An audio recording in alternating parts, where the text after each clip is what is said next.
All right, if all you social butterflies could start making your way to your seats. Or you could just ignore me.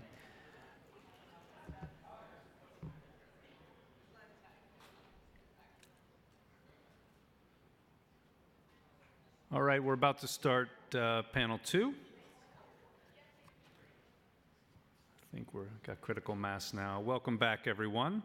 The next panel is on a topic that is at the core of the challenges facing the cyber insurance market, and that's the dynamic nature of the cyber threat itself. As the cyber threat worsens every year, risk mitigation requires a level of vigilance that a lot of companies are struggling to keep up with, not to mention government. And the consequences of a cyber attack can be severe, with long-term costs of litigation, regulatory penalties, and of course, incredible reputational damage, as was discussed in the previous panel. The CEO of Lloyd's has put it very well over the summer when she said, quote, "The reputational fallout from a cyber breach is what kills modern business," unquote. So it's critical not only for companies to work to prevent cyber attacks, but for insurers to help companies avoid cyber attacks, which could result in enormous claims. The goal of this session is to survey the landscape of cyber attack scenarios in order to get a handle, as best we can, on how insurers should approach risk assessment and underwriting and how they should advise companies on risk mitigation. For panel 2, we are very lucky to have some of the leading minds on cyber risk in the United States and the UK, who bring to the table an enormous level of expertise and experience in both the private sector, academia, government, including law enforcement. I encourage all of you, I can't emphasize enough how much experience this group has when it comes to understanding cyber risk scenarios. So please, I encourage all of you to ask them any questions you might have at the end of the panel. To moderate panel 2, I'm very pleased to introduce Dr. Jesse Sowell, a cybersecurity fellow at Stanford University's Center for International Security and Cooperation. His research focuses on understanding the institutions and political economy of internet operations, including infrastructure resource management and infrastructure security. He has a particular interest and focus in the security challenges posed by the development of the Internet of Things, a very important topic. And he earned his PhD here in technology, management, and policy from MIT before coming out to Stanford.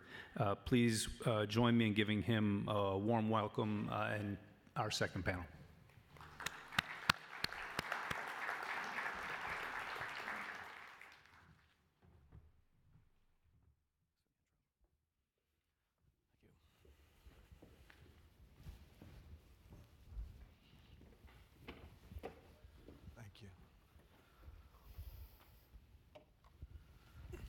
So good afternoon, everyone. I'm Jesse Sowell. We're going to start out with a quick overview of how we're going to address some of the problems that Ben just introduced. We've heard a lot of gloom and doom about some of the threats that are out there, and we're going to hear a little bit more gloom and doom from our panelists before we get into a more constructive view of what do the characteristics of these threats tell us about how we should restructure the insurance industry, cyber insurance industry, how it should play with the cybersecurity market. In particular, we're going to have Shaun speak to that a little bit.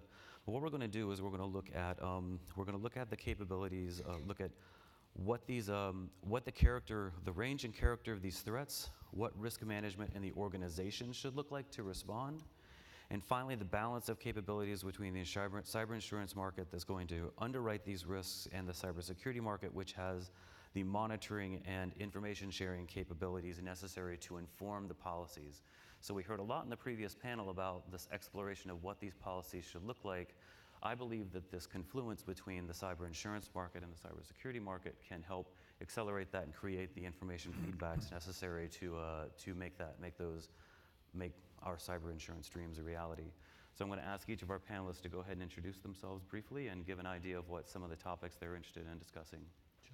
I'm Kevin Duffy. I run a European membership organization that helps chief executives of large corporates to implement cyber resilience, recognizing that cybersecurity can never fully be achieved to lead the development of a culture within their organization that understands the reputational and the revenue impacts of a cyber attack, not just the basement level issues of the technical threats that they're facing.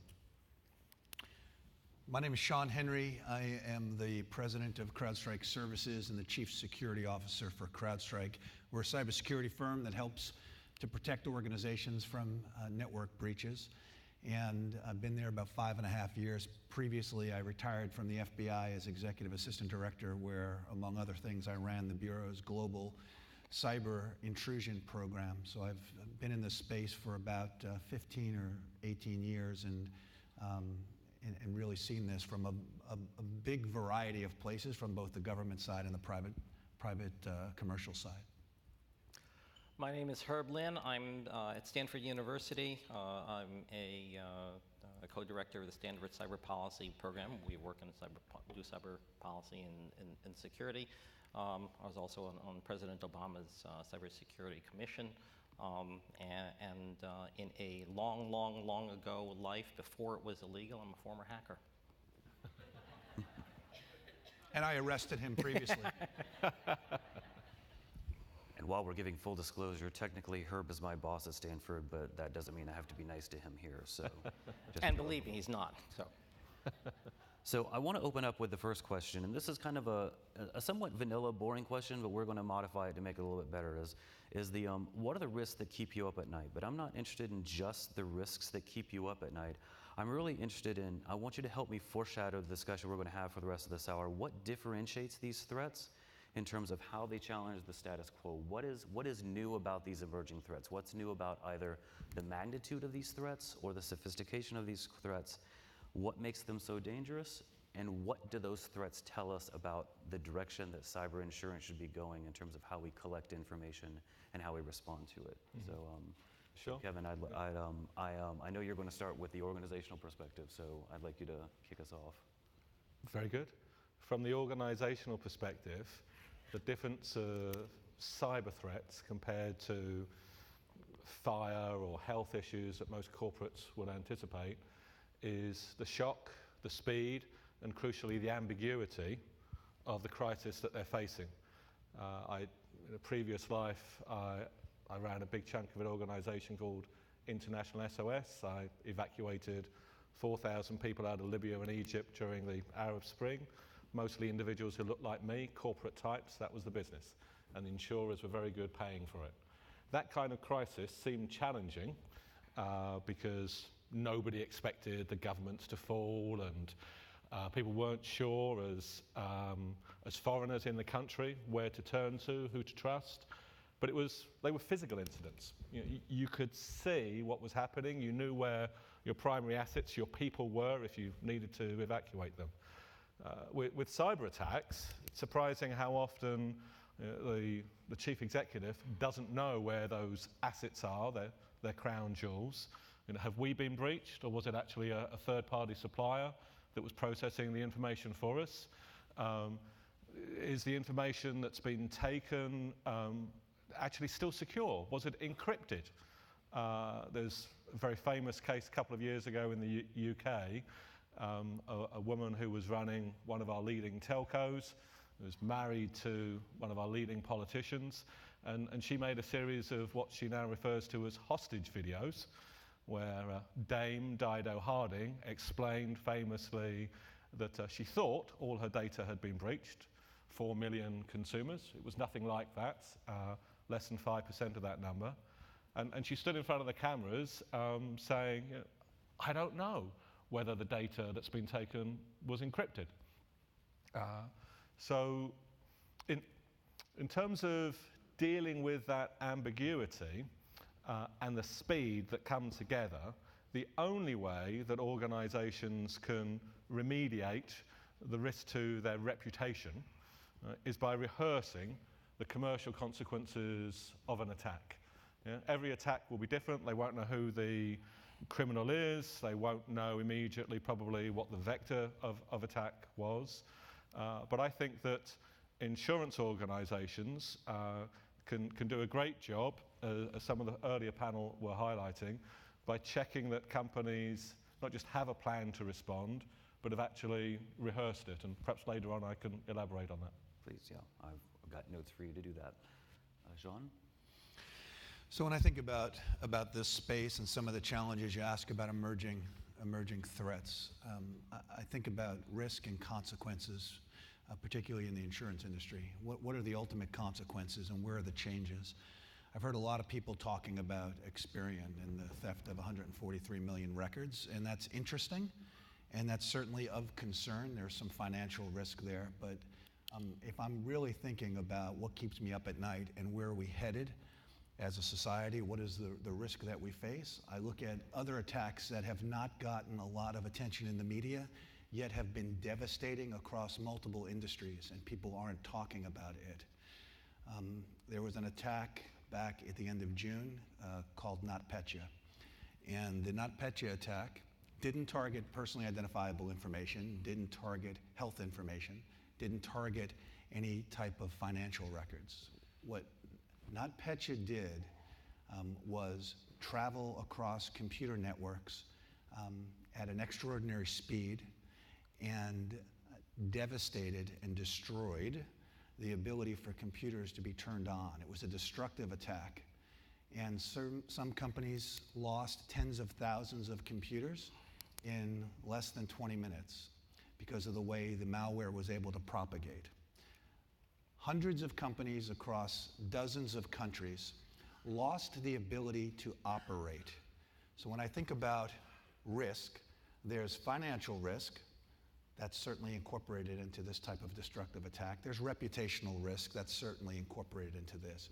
But the operational risk, where the company is essentially shut off, the inability to communicate with its employees or its customers, the inability to deliver services, the inability to reconstitute data. Some of these companies were public companies, some of them were Fortune 500 companies. And the reported losses in some of these companies were in excess of $400 million.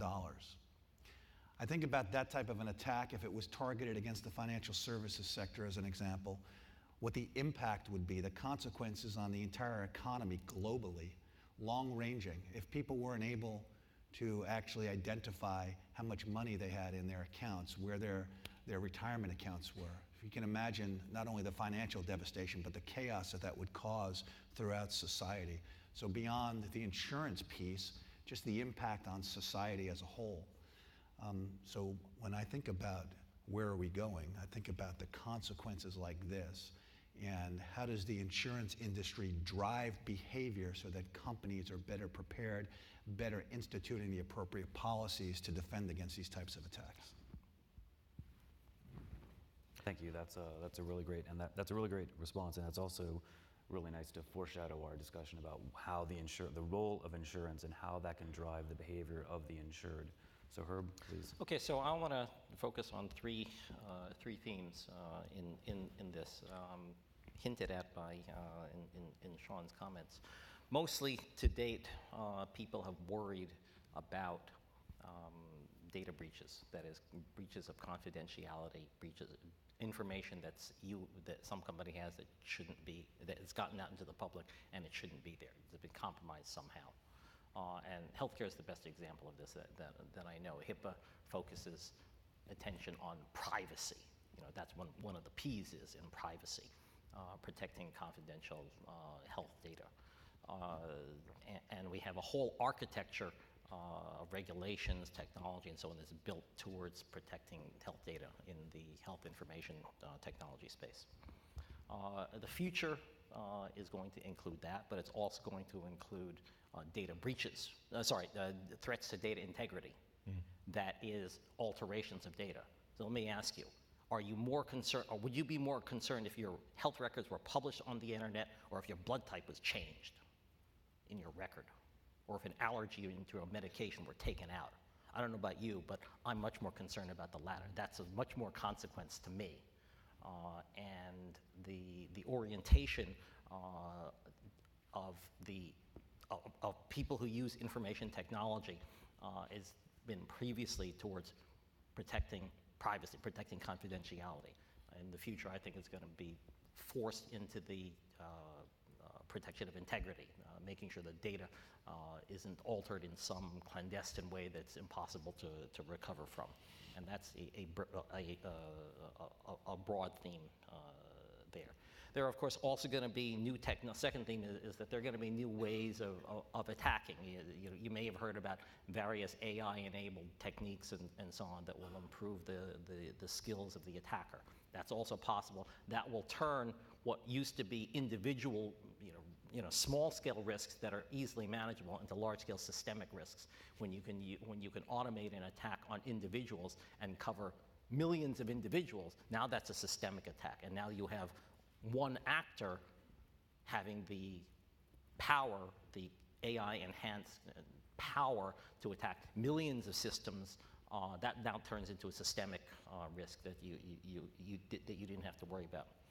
And the third one is something which I have no idea how to address properly, but it's coming down the line. Okay.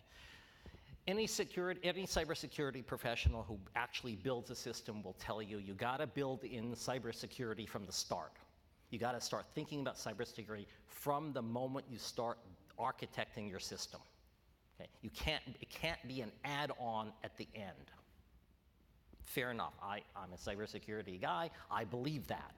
Okay. And it's absolutely 100% good advice. The same is going to be true, in my view, in the future for insurability. That is, systems are going to have to be built with insurability in mind. Right now, the way most insurance companies, as I understand the business, work is that I have a system. I say I need insurance. So I get a bunch of quotes, and I get the people, and then we negotiate and so on. That is, I'm presenting the insurance company with a fait accompli. Here's my system. Here's my architecture. Here's my organization. Now, are you willing to insure it or not? Well, that's not a very good time to say, well, if you change this, it would be more insurable. It would be safer. Okay? The thing that I'm most concerned about in this is that in the security business, there's an axiom that complexity is the enemy of security. Complexity is the enemy of security. That means the more complex your systems are, the more ways your system can fail. And what you're worried about, and what insurance companies are worried about, is correlated risk. Correlated risk increases with complexity that you don't understand. Okay? But the problem is we're trying to ask our computers to do more and more. We demand more and more functionality, which means more and more complex systems. And so somewhere there has to be a disciplined way of saying, no, don't go down that path because your system's going to be too complicated to understand, and you shouldn't do that. And I think the insurance companies have a great opportunity to say, no, if you make it that complicated, we're not going to insure you.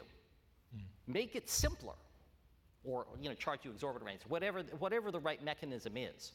Okay. But the idea of reducing complexity in the systems that you build is going to be an increasingly large component of risk management.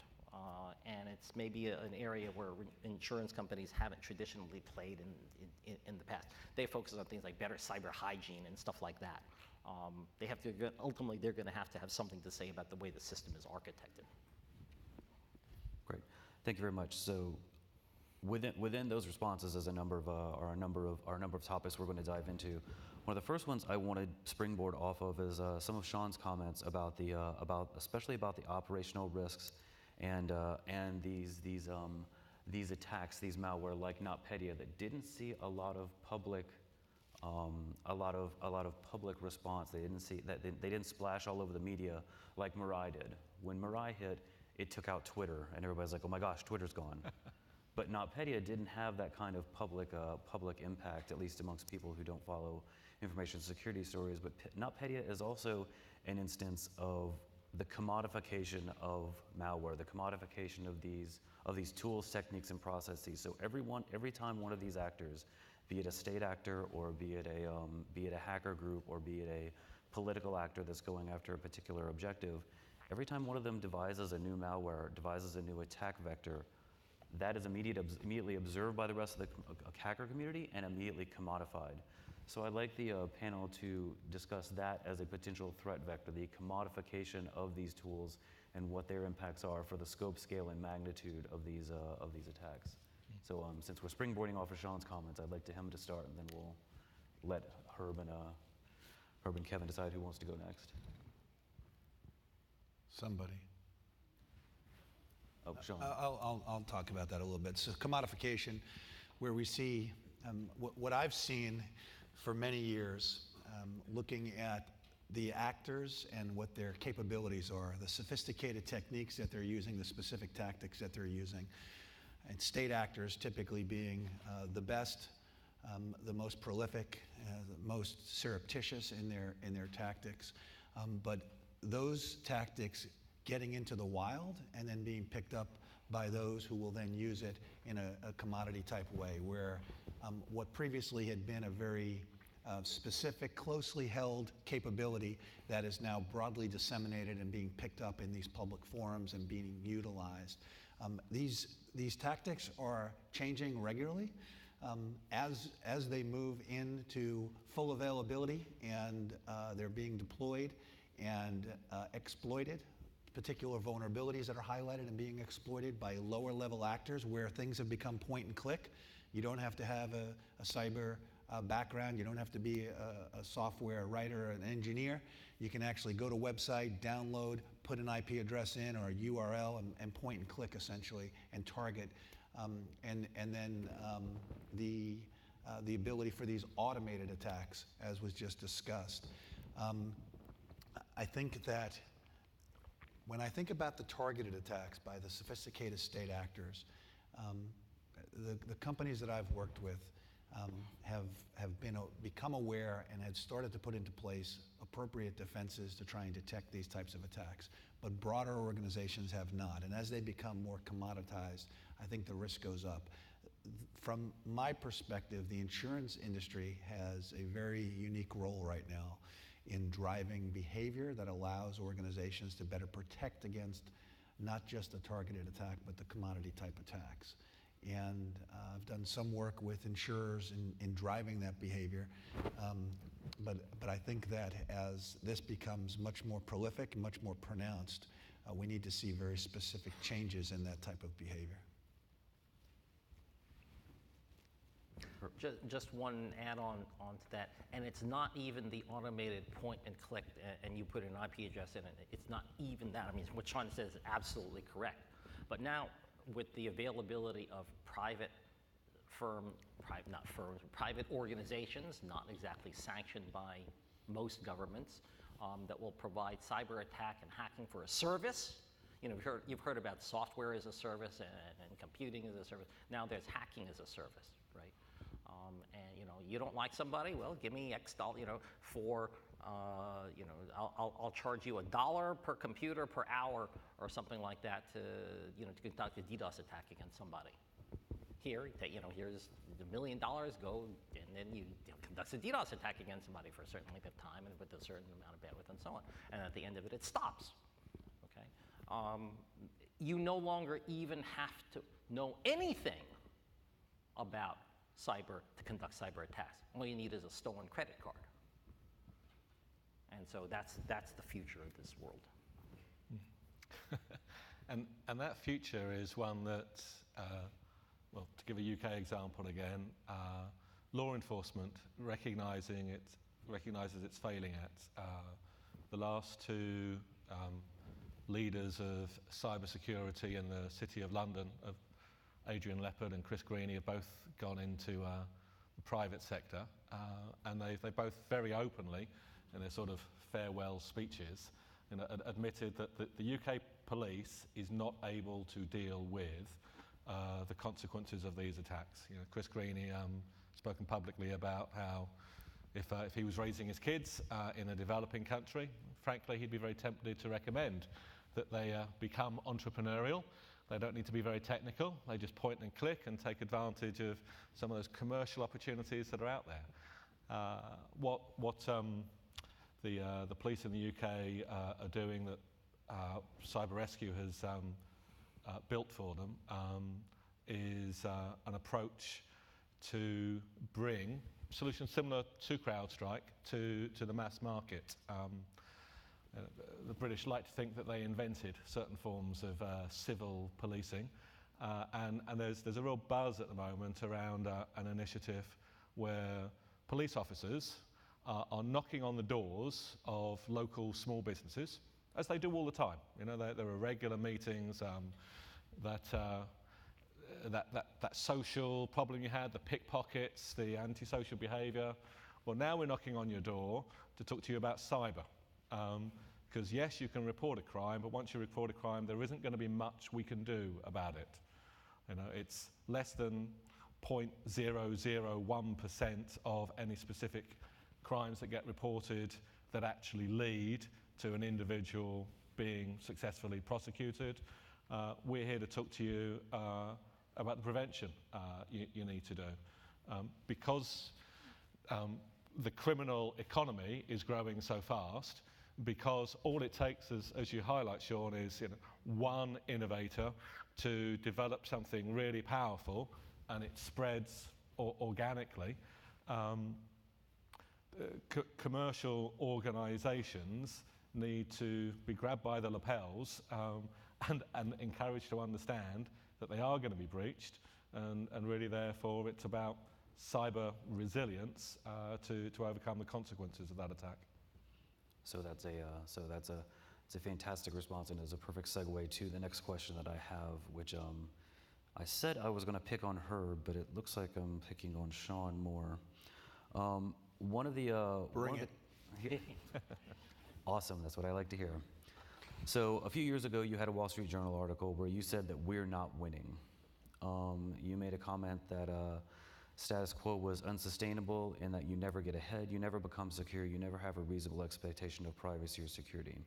So that is a very stark and pessimistic view of the story. And as I mentioned to you earlier, I'd like you to flip that over. I'd like you to give us an example of who's doing it right. If you have a particularistic company, you can talk about who's doing it right. Tell me who's doing it right, and then and tell me what the ideal form of doing it right is. What do the feedback loops look like that mean you get the information to the insurance firms, that you get the information to the insured? What does that look like? So that comment by me was pretty prescient, huh? 5.5 years later, I think we're still in that same space. Okay. But to your question, to flip it, not picking on people who are doing it wrong, but who is doing it right, and how do we learn what are the best practices? I think when I made that comment, and I did that about 2 weeks before I left the Bureau, talking to the Wall Street Journal, because I had been involved in this space for many years, working in the government in terms of policy for protecting government networks, and then the idea was we were going to move the government to help the private sector after they could shore up the government.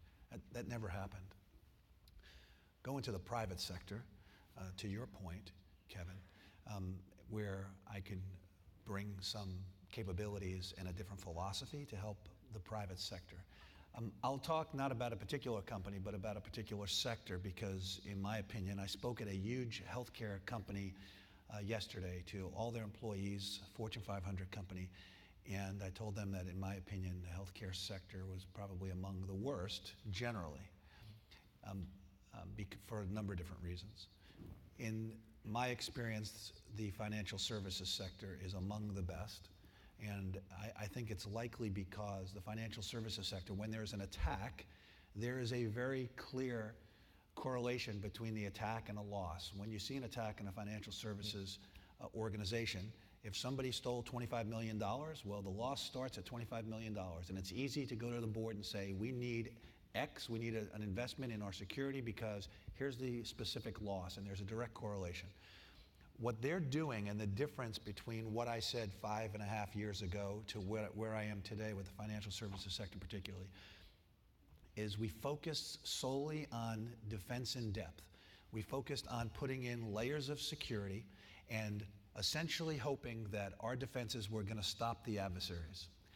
And with the capabilities that the adversaries have, you build a 10-foot firewall and they bring a 12-foot ladder and they're into the organization. And in my experience, when I was in the Bureau, my agents around the country would knock on the door of major companies and tell them that they had been breached because we saw their data leaving their network in the course of our other investigations. And in the vast majority of those cases, they said, no, it hasn't. Those companies did not know. I'm talking about Fortune 500 companies who didn't know that an adversary had been on their network for weeks or months, and in some cases, years.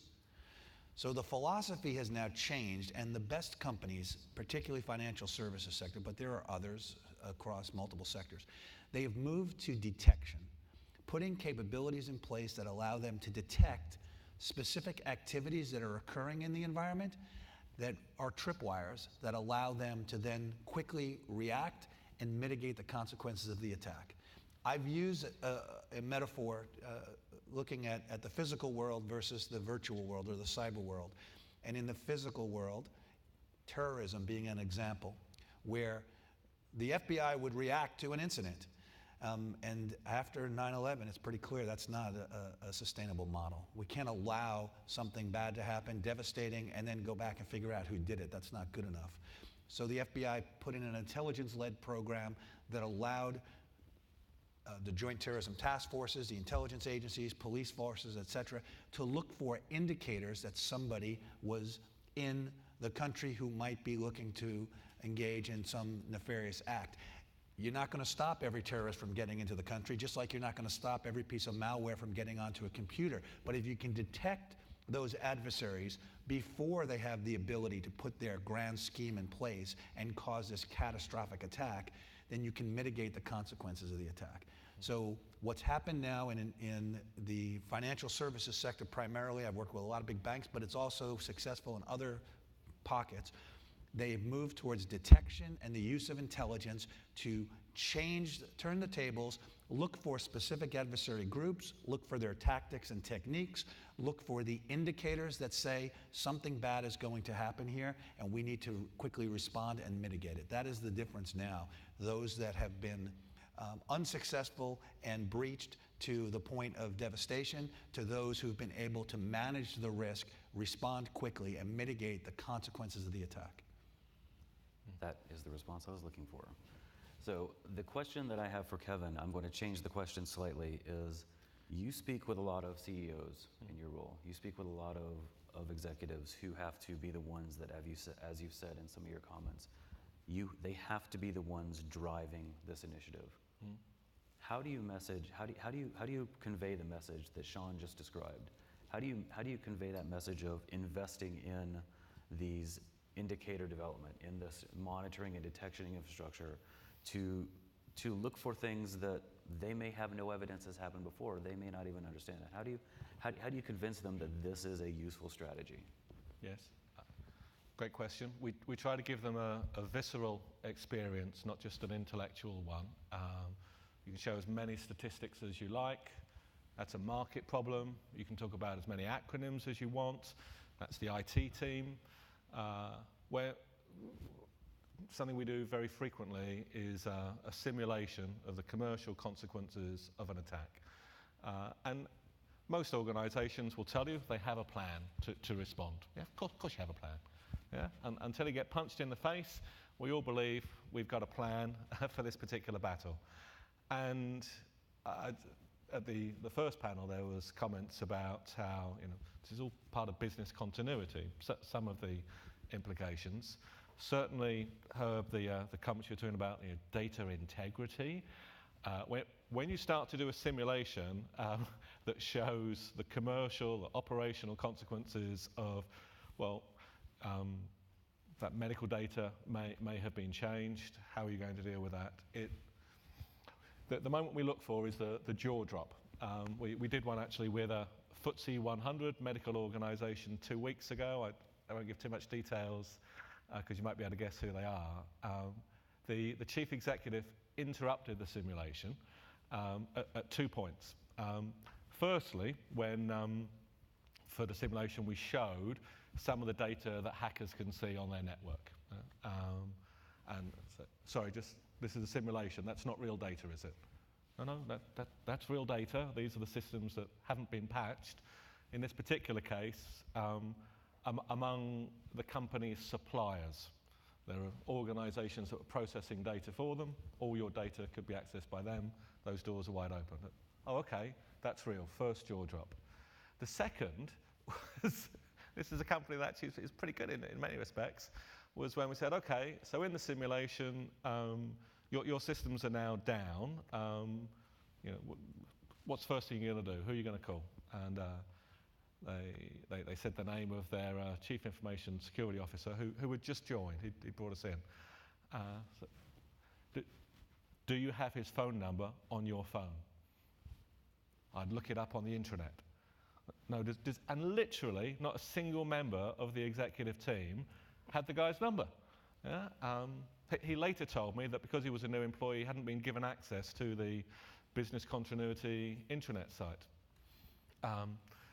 Given the speed at which a cyber crisis can evolve, taking people through a simulation with a clock like we have in front of us really brings home to them that they have to be prepared, and they also need to be creating a virtuous feedback loop of how they're not yet prepared, so they need to be looking at the various vulnerabilities. And I know that there is a role that insurers could play in providing a third-party perspective to the leaders of your clients. Yeah? You could be partnering with CrowdStrike or other organizations that Google is invested in, like Security Scorecard we work with closely, who will provide you as an insurer a summary of what the companies you're insuring have as vulnerabilities. Yeah? You can go to those organizations and say, your premiums will come down if you can address these vulnerabilities that everybody, with certainly with Herb's capability, maybe even with mine, would be able to identify, right, if they looked at your systems. Create that virtuous feedback loop, and possibly also partner with the types of organization that do phishing attacks, and say, as part of the service to you, we're providing a regular check, not just on what hackers can see of your systems or what hackers can see of your third parties that you could be breached through, but what percentage of your employees are going to click on that link that will open you to the famous zero-day attack. Yeah? If you step up from just providing a financial duty of care, here is a check when you're breached to pay for the remediation, to we care about you as an organization, we care about therefore your customers and the continuity of your business. Here is a package of services that will create a feedback loop for you so that every day you're aware what your risks are. That would be enormously powerful. Excellent. So I'm going to once again modify the question slightly for Herb. Anytime you see Herb sitting and smiling and nodding along with you, you should completely expect him to tell you exactly what's wrong with your argument. So I'm going to ask Herb to tell us what's wrong with the arguments that Shaun and Kevin have laid out. What's going to get in the way of these seemingly obvious virtual feedback loops that we've been building up to in this discussion? I certainly have nothing to say that says that they're wrong, but you asked the right question, is what gets in the way. And there's a big difference between having a plan and actually executing it. I'll give you just two examples, okay?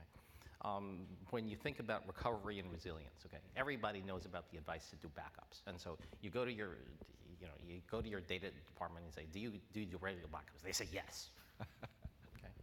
Then you ask them, you ought to ask another question. When was the last time you actually tried to do a large-scale restore of your backup? Okay. When did you actually do it? Okay. I don't know about any of you, but I've certainly had the experience that I thought I was backing up my data, but I didn't, right?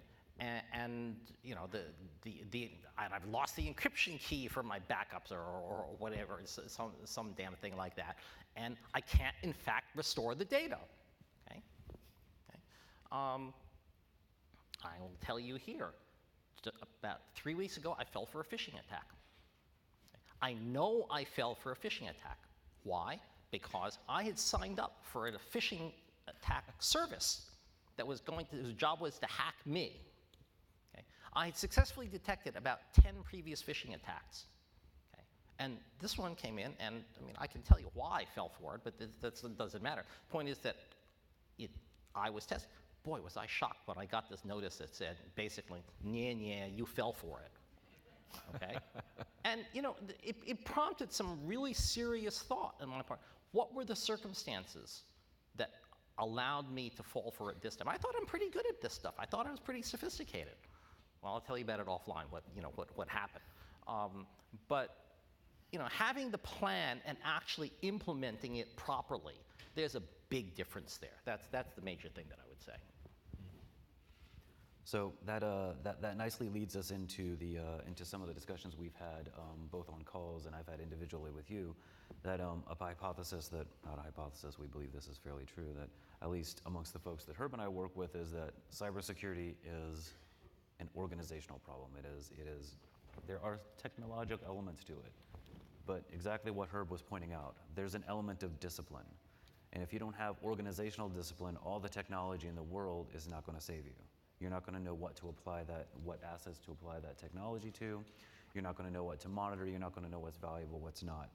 So one of the things that some of the earlier comments got me thinking about was thinking about penetration testing, thinking about incorporating that into insurance. I would like to start out with Kevin, and you made some comments about indicators that create the jaw drop. Yes. And we all know, or most of us know, about the notion of red teaming and blue teaming, and when you're doing technical security audits. But I'm curious, have you thought about the idea of organizational red teaming and blue teaming?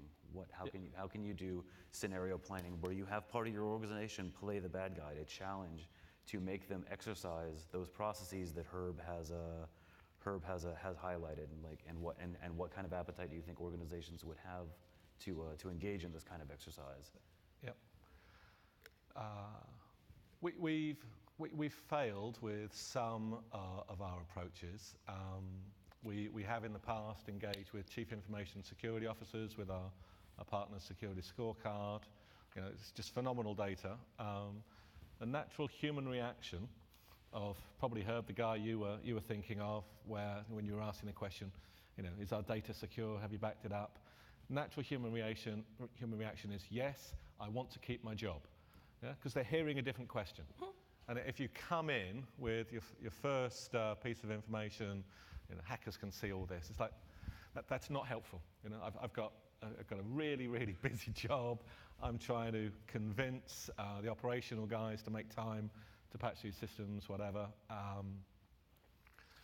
But if you go into the chief risk officer and the chief information security officer and point out to them what they both know, that it is an organizational issue to build resilience to cyber threats, and give them an opportunity to demonstrate the importance of their role to the organization, can be very powerful. So exactly as you say, we run red team, blue teams organizationally. We bring together the CFO, the chief marketing officer, the HR director, or the leadership team of a FTSE 100, one of the larger enterprises, and one that often gives a jaw drop is, so Jesse,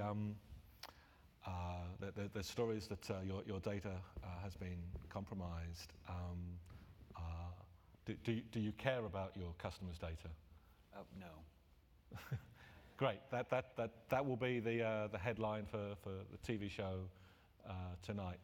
Typically, the answer is yes, of course. Yes, of course we care. And have you done everything possible to protect your customers' data? Yes, of course we have. You take one or two examples from the simulation, the sort of information that CrowdStrike would have been able to highlight to them before. It's like, oh, okay, we haven't. And normally the draw drop question, when we bring the cameras in and we say, so Jesse, are you criminally negligent for this breach, is the moment that the chief executive suddenly goes white and realizes they may be facing the same kind of Senate hearings that others have faced recently. The Equifax example for us is a good one, because if you look at their annual report, their most recent one, at who's responsible for security, one of their board members, was given an exemplary rating. Yeah, because judge and jury, of course you think that you're doing a great job. Of course you think that you're backing things up. I personally think, and I'm a long way from it, that the reason that Equifax will really struggle reputationally to get over this is not just the number of, okay, it's a big number. Yahoo, $1 billion here, $1 billion there, it's a big number. Yeah? From across the pond, what looked embarrassing was the mistakes that were made when trying to notify and correct people, which they clearly hadn't rehearsed. So they seemed to be creating more opportunities for fraud, something that I understood Equifax existed to prevent.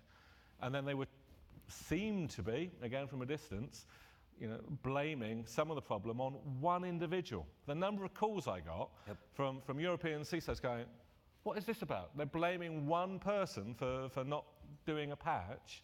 So running simulations where you have a red team, blue team, facing off against each other, not trying to say this technical issue, you haven't patched here, that's what the problem is going to be, but simply tomorrow there will be a 0 day. None of us know what it will be. This is what it's going to mean for you personally, as well as reputationally, that really drives home a desire to work together with the technical guys in the basements and the chief risk officer, and to understand what insurance actually will and won't cover to help them. That's a great feedback loop to create. So you're essentially using these red team, blue team exercises, these scenario planning exercises to break down some of the traditional organizational silos that facilitate communication. So the question I have for Shaun is that I started out this line of this particular bit of questioning as we move closer and closer to the linkage between cybersecurity and cyber insurance with a biased form that it's all organizational. But your firm provides quite a lot of technical tools, quite a lot of monitoring tools. So can you give us some insight into how to bridge the gap between organizational discipline and how they can most effectively use that data? What's the bridge that goes between those? Because it's not purely organizational, but organizational is key. So what would you say, does your firm provide insights to these actors about how what their organizational failures are? Or is it just straight up, here's our monitoring tools, how do we go? So we actually do two things. One, we do a lot of proactive work, as Kevin described, pen testing or red teaming, checking companies' defenses, tabletop exercises, going through a scenario where you've got the whole of company response, where you may have the CEO, but you're also going to have the general counsel and COO and somebody from the IT security team and people from HR and finance, because it is a whole of company response and everybody needs to understand what the risks are, what the consequences are, so that they are fully invested. When you go to the CFO and ask for money, they've got an appreciation for what's happening here. So we do a lot of that proactive work. But going forward beyond that, moving out of the people part into the technology part, which allows you to look at aggregate data in a very fundamentally different way than has been done in the past, and using the intelligence to try and detect these attacks in advance. Today, when people are defending networks, some of the legacy and traditional network security capabilities, including AV and the like, you've got technology that is searching for indicators of an attack, signatures, a known piece of malware. So they're looking for the MD5 hash that was deployed in the environment, searching for a known bad, or they're looking for an IP address that has been used to communicate with a command and control channel, or an IP address used to communicate outside the network. Scanning the system, looking for those indicators. As Kevin described, there are 0-day attacks, something that's never been seen before.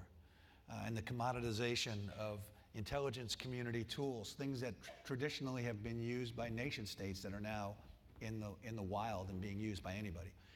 So how do you defend your network? How do you find something bad is going to happen if you've never seen it before? How do you know what to look for?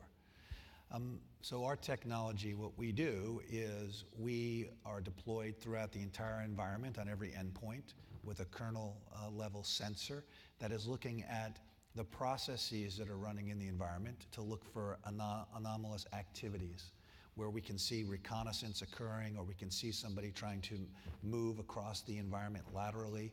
We see the specific actions that we know bad actors have to take in order to be successful, and we can identify those things and alert on them as anomalous behavior and something that needs to be looked at. Marrying that with intelligence, when we see certain types of indicators saying this actually looks like it's nation-state related or this looks like it's organized crime related, to help prioritize.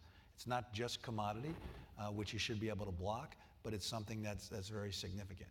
But when I think about the use of that type of technology with the insurance industry, because I think the insurance industry can help drive the positive behaviors, we're monitoring today across our entire customer base. We've got millions of sensors deployed around the globe in hundreds of companies, multinational companies.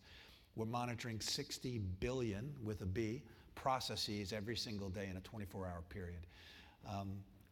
And those are everything from files that are opened, executables that are being dropped, registry key changes in the environment, DNS callouts. We're monitoring those things, which is essentially monitoring the health of an organization. And the analogy I'd use in the insurance industry with technology like ours is, imagine if you're issuing life insurance, and traditionally you go in, and when I had my life insurance policy issued, they took my blood pressure and they took blood and urine and they checked me out and they said, okay, you're good to go. This is what your premium is. You've got a 30-year policy. And that was the last time I talked to them, probably 1997. I'm still relatively fit, but who knows what's happened in that time. Imagine if you're issuing life insurance and 24/7 you're able to assess the person's blood pressure and their heart rate and their respiration, and you're able to do some type of analysis of their blood on a consistent level, that you actually have a health check on the insured. How does the premium change up or down? How does the risk change? How do you calculate that real time? And our technology is able to assess what's happening in the environment real time because we're looking at all the processes. We're not looking at any content at all. There's certainly privacy implications, and we talked in the last panel about the European privacy issues. So we're sensitive to that. But the ability to monitor an environment, so we are working with some insurers now on how we can provide, with the customer's consent, real-time feedback so that they can build the actuarial tables that allow them to be much more effective and efficient in their construction of that financial model. So that's a great segue to the last part, where we're looking at how do we keep pace with this dynamic threat. So we've to potentially, hopefully not too ad nauseum, but to a point, we really drilled into the dynamic character of this threat, how commodification is accelerating the threat to a clock speed that's even faster than what we've seen before. I would like each of the panelists to consider that when you look at how security audits are done now, having sat as a consultant before in a large technology firm and watched my CSO, or my security architect, struggle to determine whether there's a rubber stamp done by your security auditor and whether he should sign that, precisely because of the liability issues that we've discussed on this panel. What are the changes that need to be made to how insurers evaluate the health of the network? Assuming that we have CrowdStrike or whatever your favorite firm is that's providing all this information, how does the insurance industry, what do they need to do to change to be able to consume this data at the line speed that you're able to provide it? And I'll start with Shaun and then go to Herb and Kevin. I mean, that's the concept as you described, and it's what's being built now. I mean, they've got to have the ability to ingest the feeds to make that determination, and they need experts who are able to understand what the risks are. Today, what I see is, with some insurers, there are questionnaires that go out. Here are 200 questions. Tell us if you're doing this stuff, and then we're going to adjust the premium accordingly. There's not necessarily any type of a test or evaluation of that. It's just, here, raise your right hand and tell us you're doing it. That to me is, while it's a start, it's certainly not the be-all, end-all, and it's not going to be very effective long-term, and it doesn't scale very well. Nope. I think the ability to use technology that is scalable, the ability to analyze 60 billion processes a day takes a lot of technology, some unique architecture. I think insurance industries, as they migrate into this space, insuring in this space, are going to have to build some capabilities to analyze and assess that technology. Today, it's kind of being built from the ground up. It's being cobbled together. That's probably not the right word, but it's still being developed, and they're trying to make that determination. But eventually, I think they've got to develop some back end where they can analyze and turn some of these numbers into decisions. Herb? I couldn't agree more with Shaun's critique of the checklist. I mean, that's just, it is a start. It's better than nothing, but it doesn't really tell you very much. I think in the end, I mean, if you can't afford, you aren't willing to allow this kind of technology monitoring of your platforms, at the very least, I think insurance companies are going, before they start issuing cyber insurance, are going to have red teams working for them. It's the equivalent of the doctor coming to your office and taking, doing your blood pressure, giving a physical exam. I mean, it's that equivalent. And it has to be done on a reasonably regular basis. Now, how does that scale? I mean, that's very difficult to scale, right? But I think in the end, it's going to have to be something like that. And that may mean you only can insure a certain set of players that can support those kinds of resources and so on. So building on Herb's response, Kevin, you work with a lot of these organizations that are on the cusp of that are either experiencing this or you're taking them through your jaw-dropping exercises. Mm-hmm. What would you say the appetite for introducing this instrumentation into their businesses is? Because I mean, some of these guys are like, oh great, this is wonderful. I'd love for somebody to come in and monitor all this stuff because I don't have a lot of PII. I'm just a shampoo manufacturing plant. I'm happy for you to monitor this stuff and give me all the feeds. But if you're someone who deals with really sensitive information, if you're a finance firm, yes, or you're a healthcare provider, or pick your favorite firm that manages very sensitive information, they may not necessarily be keen on having Shaun come in and look over their shoulder and collect all this data. So what is the appetite for essentially telling their insurance company what kind of risks they're taking or not taking? I can give you some statistics on that. You may want to make a note. By analogy from driving insurance, I am one of the 92% of British drivers that is in the top half of capability. So obviously my insurance premium will be low. And seriously, if you go to any company and say, we'd like to offer you some insurance, are you in the top half for good cyber hygiene? At least 90% are going to say yes, they are, which is why, whether it's companies like BitSight or Security Scorecard or CrowdStrike, having some technical mechanism to evaluate, well, the car. If we're going to insure the car, you talked about clock speed. Tell us about the state of the car. Is it obvious just looking at it that the brakes are worn through, or in fact that you don't have seatbelts? You wouldn't insure a driver unless you had some confidence about the vehicle that they were going on the road with. So I completely agree. We will get to a point within a few years that, perhaps like property, you wouldn't insure a house on the beach purely on the say-so of the owner. I'm a low flood risk. You'd look for some evidence, and companies like CrowdStrike can provide that. My understanding is technically some organisations, we work with ones that can spot what hackers can see as vulnerabilities from the outside that doesn't require an appointment to be booked or any software to be installed internally, because that is difficult. Every organisation ought to get to the point where they're looking at their systems internally, but at the start, an insurer could work with those companies that can see data externally, can see from the outside what the car looks like or where the house is, to say objectively, I can put you on a league table.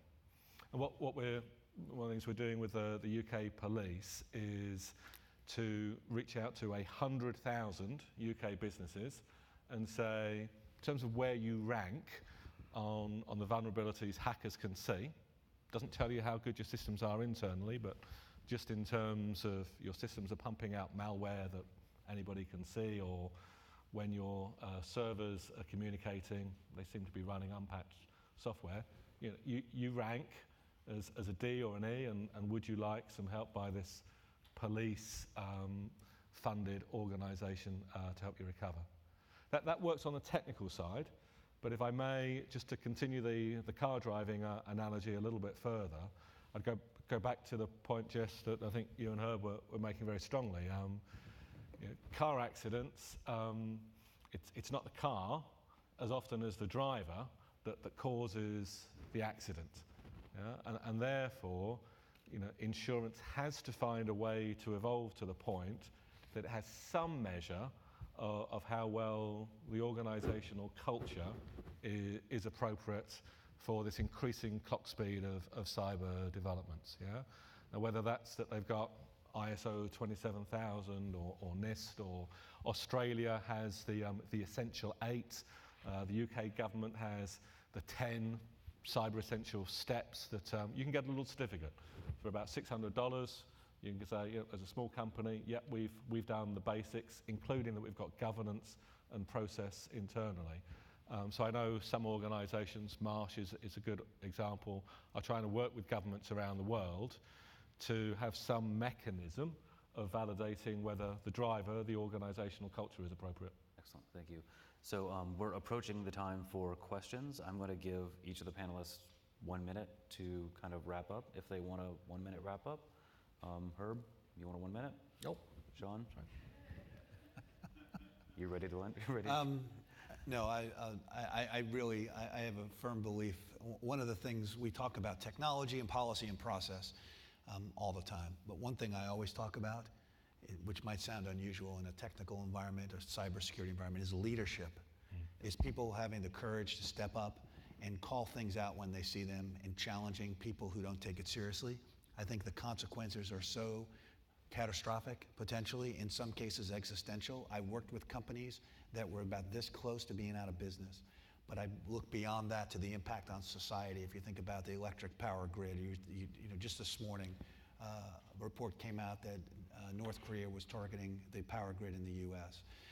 When you think about some of those catastrophic type attacks that nation states and even terrorist organizations are looking to develop, they've certainly got the capabilities, they've got the intent and the motivation. It's just the actual, whether it gets executed or not, to Herb's point, it's so high that people have to have the courage to step up, and that comes from strong leadership. I think everybody's got a responsibility and obligation, certainly key leaders in organizations, people who are leading organizations, to challenge people to take this seriously. Yeah, that's a fantastic point. We could have an entire panel just on that. So Kevin, 1 minute. I think you were very prescient saying that we're not winning 5 years ago. In the UK, there are 2 cyber attacks that are considered nationally significant every day, and that number is accelerating.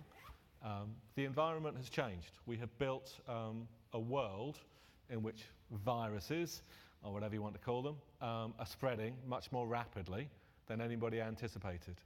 And I'm constantly going back in my mind to a previous job I mentioned, International SOS. I deployed people to Liberia during the Ebola outbreak, and we were very proud. About a dozen doctors in the spacesuits to protect themselves. The US military and other countries deployed to respond to what was an environmental change, it seemed. But Ebola has existed for hundreds of years in Central Africa. And actually, the reason that it became such a scary epidemic was because of human behavior. In Liberia, the culture was, well, we don't take hygiene the same approach to hygiene as they do in the Congo. When somebody dies, we wash their bodies, and the virus spreads. And although the US, and interestingly Cuba and lots of other countries sent people in spacesuits like we did as a private organization, right, that epidemic, that catastrophic epidemic, was actually brought to a halt when the tribal leaders in particular said the community must change its behaviors. So essentially, you're recommending ensure that the folks on the ground communicate with folks on top. The leaders need to feel a personal responsibility. And if I look at other countries, the Singapore government has disconnected every single civil servant from the internet, and they're proposing a law that's not 4% of revenue, it's 10 years in jail for the CEO who fails to comply with appropriate cybersecurity. Excellent. That's a really great point, that capstones leadership and liability. So I'd like to go ahead and open it up to questions, so please. Thank you. Earlier this year at an NAIC event, there was actually a session that focused on providing a data point that in a survey, 68% of the respondents thought that they can get away with insurance fraud for no other reason than, people are people, and they didn't think that the insurance sector had the capabilities or the bandwidth to be able to investigate effectively. This question is more targeted towards Shaun, especially with his Leo background, but if policy coverages are able to evolve to include IPR rights, how far away do you think that we are from my business is going bad, I'm going to strike a match, to using cyber incidents as a vector for insurance fraud?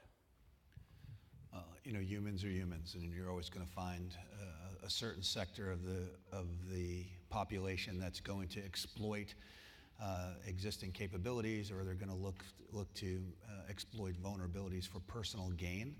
I think that the ability for insurance organizations to monitor that behavior, to monitor the actual activity, some of the things I talked about earlier, where these events are being monitored so that there's actual evidence that's quantifiable. You can look at the data and make a determination whether something happened or not. So there's actually a lot more visibility into what's happening and a lot more opportunity to detect fraud in that regard. Thank you. I'm Matt Weber, and I'm an advisor to Swiss Re, a larger insurance company. I have a question. I heard the statement that the insurance industry needs to do a much, much better job monitoring the right behavior of the insureds in order to reduce the risk and probably also help assess the risk.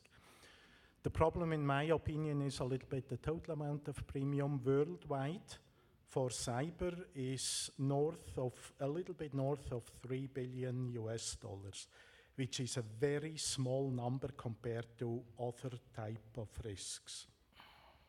How is it possible with this type of premium, small amount of premium, to monitor, knowing that the process of monitoring is not scalable, and also knowing that the process of monitoring is not static, it changes, which in my opinion means it requires continuous investment. How do the economics work here? Two things that I think will go in the right direction. Firstly, in that list of 200 questions that you're asking, ask for certification against standards that are evolving, like ISO 27000 and the points underneath it. The insurer doesn't take on the cost of that certification process, but by linking the insurance premium to that certification, you're encouraging the right behaviors within an organization. And the second thing is technically, as we're doing with the police across the UK, there are platforms that will give a real-time view of the vulnerabilities of an organization that hackers can see externally. You can get to the point more sophisticated where you can see internally, perhaps, that may, there's some organizational challenges there. But or just because it's difficult doesn't mean that you shouldn't start to as you mean to go on. Yeah. So I guess one thing that I would slightly modify the way you frame that is that I'm not sure that we were recommending that the insurers take on the full responsibility and full work of doing all the monitoring, developing the instrumentation. That's what folks like CrowdStrike do. The capability that I would believe that the insurers should be doing is getting a depth of understanding on how to interpret the data that whose value proposition is dedicated to this monitoring enforcement. Those guys know how to make money doing that. The insurer's job is to invest, which I think is within the range of your value proposition. Invest in being able to interpret that and then translate that into more conventional calculations for insuring and for evaluating risk. That's the balance there. So there's any other question? I can't resist again. All of you spoke about at one point or another during the panel the amount of change that's constantly going on with the cyber threat and how it's increasing. And it feels like you were each at least saying, if not explicitly, definitely implicitly, that there's an ever-increasing velocity to those new threats. And I wondered, I know this is hard to get at, but I wondered if any of you could try and quantify the velocity, because I don't understand it. I can say the words that the threat is getting worse. I don't think I have a good sense of quantifying how bad that velocity of change is with new threats coming out all the time. Is it every few months we need to relook at everything? And then related to that, going back to Shaun's, what he said to the Wall Street Journal, if that velocity is so great, are we actually falling behind or keeping pace or catching up? I assume not the third is the answer. Thanks. Not the second either. I don't have a good direct measure of the velocity of the threat, but I'll just point out that in the next 5 or 10 years, we're going to have another 1 billion to 2 billion users on the internet. Most of them are going to be on mobile devices. That is more insecure than your usual desktop stuff. IoT. And you're going to have 50 to 100 billion IoT devices, all just waiting to be plucked. Yes. For doing interesting purposes. Okay, and so with people, the IoT devices aren't going to attack you by themselves, but the people, I mean, there's huge, with another 2 billion users on the net, you're going to have, there's going to be a lot of smart people in those 2 billion, and some of them are going to be criminals, and you're going to see a lot more. Is my guess there. So the places from where threats are going to come is going to go up, hugely. Yes. Have we gotten better in cybersecurity over the last 10 years? Absolutely. There's no question that our cybersecurity posture right now is better than it was in 2005. No question about it. The threat's gotten a lot worse since then too, and so I think the gap is increasing, but it's because we're not keeping pace with the increasing threat. But we have gotten better. Good. You need to be good at multiplication to work out the exponential growth in the consequences of attack, because you're seeing, as Herb said, a rapid growth in the attack surface, whether it's people or those IoT devices. You're seeing a rapid growth both in the sophistication, the types of attack, as well as the number. There are lots of statistics I'm sure you've seen about how many bots, etc., are generating attacks. But you're also seeing a rapid growth in the percentage of the economy that is digital and therefore vulnerable to attack. For many businesses, the impact of losing that data would be far greater now than losing their physical assets, which has certainly changed in the last decade. All three of those are accelerating, as is the interconnectedness of these assets. So fundamentally, the systemic attack that maybe goes at one of those commanding heights of the digital economy.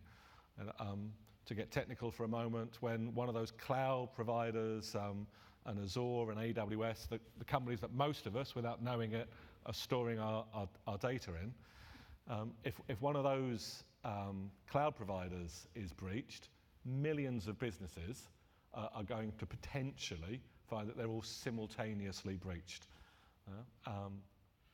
So that consolidation of assets, as well as the exponential growth in the threat vectors, clearly means that the clock speed of vulnerability is growing faster than we are currently responding. But the point that I was trying to make in my presentation is that can't go on forever. In other words, or it shouldn't, it shouldn't go on forever. At some point, you got to say, no, I'm not good, the risks are too high, I'm not going to do that. And that means moderating our appetite. And that's very, very, very hard to do. All right, well, I'd like to thank our speakers for their great comments, and I'd like to thank the audience for their questions, and I think we're going to wrap up for lunch. Right.